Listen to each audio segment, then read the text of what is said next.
I think wildness matters more now than it ever has. We're urbanizing at a pace unprecedented in human history. We no longer have this vast reserve of nature kind of out there in those national parks that really can function to perpetuate all the ecosystem functions the planet needs. And so we have to turn and really look at the landscapes that we live in as places where nature could be. I think the value of wildness as we urbanize is that we want those connections to nature, and planting design, even in our yards and landscapes, can provide that evocative moments. And to me, the planting design of its very best in the future won't just be about pretty. It'll be about reminding us of moments of nature that we've lost. I think one of the things I would want to encourage homeowners and gardeners to do is just to loosen up the landscape. I mean, to be less worried about the landscape and have more pleasure out of your landscapes. And I think part of it is letting go a little bit. There's a lot of ways we can still have richer, more biodiverse landscapes, but just by using some smart kind of design strategies. Thinking about layering plantings, thinking about replacing mulch, which is typically something that has to be replenished regularly with plants themselves, and creating more stable plant combinations.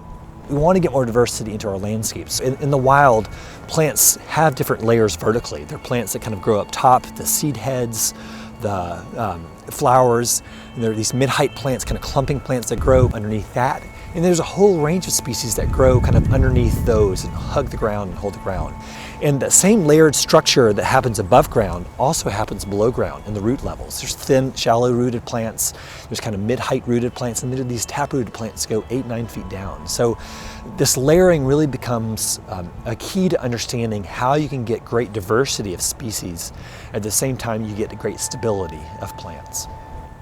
The challenge with diversity is often visual. One of the design strategies that help to create visual coherence is having orderly frames around mixed plantings. And so these frames can be anything from hardscape or sidewalks or even a bit of lawn against plantings, help to contain the garden and made what could be a random mix of plants look very, very contained and neat. Other things like keeping the plantings a little bit lower, selecting species that aren't quite so tall and above our eye level. When plantings do get higher, sometimes it looks more chaotic.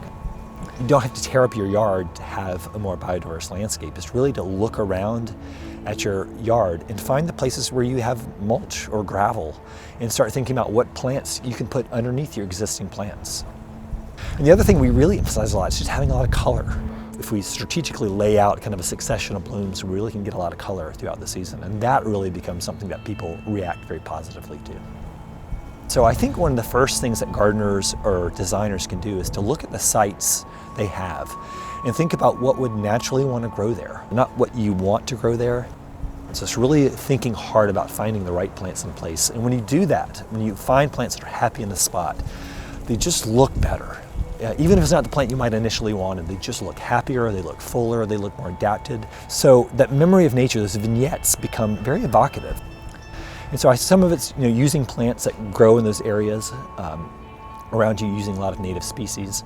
There are certain plants that remind us of a moment of nature. I mean, whether it's a light-catching grass or the way that a seed head looks coming out of dried grasses. And I think the patterns in the wild are beautiful and underutilized, particularly in suburban landscapes. And I think the most pleasurable aspect of a garden is to go out and encounter life, whether it's insect life or bird life, just see the life that's coming off of the plant life. And that to me happens when you just have more life brings more life.